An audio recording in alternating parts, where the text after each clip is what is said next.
So I recently got this broken engine at a train show, and the only reason I bought it was so I could take the handrails off it to use for my custom James model. And I was originally going to do a video trying to fix it and getting it to run again, but I'll be honest, I have no idea how to do that, and it is completely busted. There's no way I'm going to be able to fix it. So instead, we're going to turn this guy into scrap, and I'll show you how I make custom scrap loads for my model train set. Here's an example of one I've already made. This is a Great Western engine. I found this body at a garage sale, and I figured I would make it into a scrap engine since I didn't have any of the other parts for it. But yeah, see, it's just got like brown rust on it. You got some grass on top. It says scrap on there. Pretty simple, and that's what I'll be doing to this guy today. But first I need to get this body detached because it's still attached here. Here's our detached body. This will be one piece we can use. I'd like to do the tender also while I'm at it, so let me detach this. And I do want to use some of these wheels too. Scrap wheels look super cool, so let me see if I can get these off as well. It would be nice if I could get these apart, but it doesn't look like I'm going to be able to, so I'll just leave them like this. Okay, now that I have all my pieces I want scrapped, I'm going to go clean them off because if you couldn't tell, they're pretty dirty. And while I'm doing that, I'll show you a really cool use I found for one of these scrap parts. Here I am at the sink, and I'm just going to clean these parts off using some water, some soap, and this brush here. Although I'm not going to record because I need two hands. Meanwhile, I can show you the cool use I found for one of the parts. So this little piece came off of the front. This is like the little step. And I found that it works really well here as a little step up into Harold's cab. It's basically a perfect fit, so I think it's a really cool use of that little part. But anyway, we've got our parts cleaned now, and before I paint them, I'm real quick gonna cut this tender in half. No other reason other than I think it would be cool and it'll help sell the scrap look. Oh, cool, that looks great. And while I've got the hot wire out, I'm going to use it to cut some holes in the other parts of the models, just to add, general wear and tear. Something I like to do on the scrap models. It just helps them be a bit more realistic. I am, of course, wearing a mask while I do this, though, because this does make a lot of smoke. You can see it's probably not good to inhale, so I've definitely got a mask on. All right, this is looking really good, so I'm going to take these pieces outside now and go paint them. All right, I'm outside. I've got half of my pieces here, and I'm just going to spray them with this brown spray paint.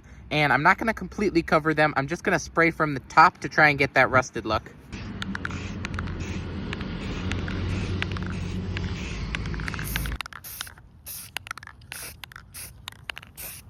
These parts are looking really good now, but before we move on to our next step, I need to fix something on the tender. As you can see, it still has all the coal in it, but it doesn't really make sense to have rusted coal in there, so I'm going to cover it up with a tarp.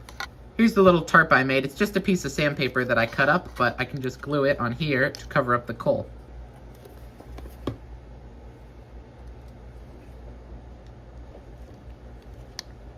All right, the tarp is looking good, so we can move on to adding some moss. And this step is going to be super easy. All I'm going to do is use some of this glue and just kind of put it all over these parts here. And then once I have the glue on there, I'll use a paintbrush to just messily spread it around. Try and get some of it on the sides too. Just kind of get glue on there. And then once you have all your parts covered with glue, you can use some of this blended turf and just sprinkle it on there to look like the moss. So I will just do this. It looks like I put a lot on there, but it won't be as much once I pick these parts up and shake them off.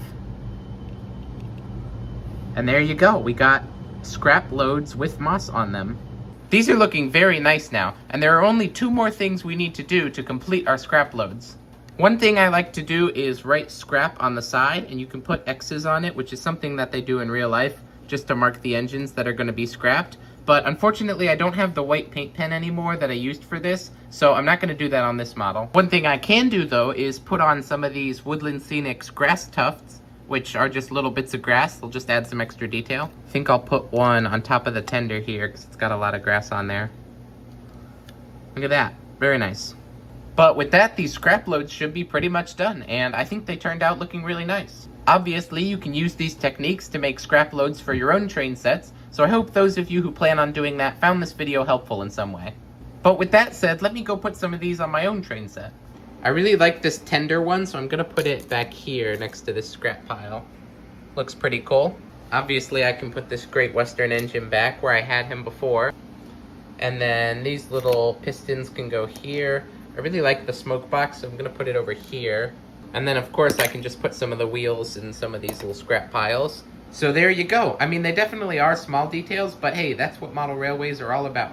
But with that said, I've been the Cheerful Tram. Thank you so much for watching, and I will see you in the next one. Bye!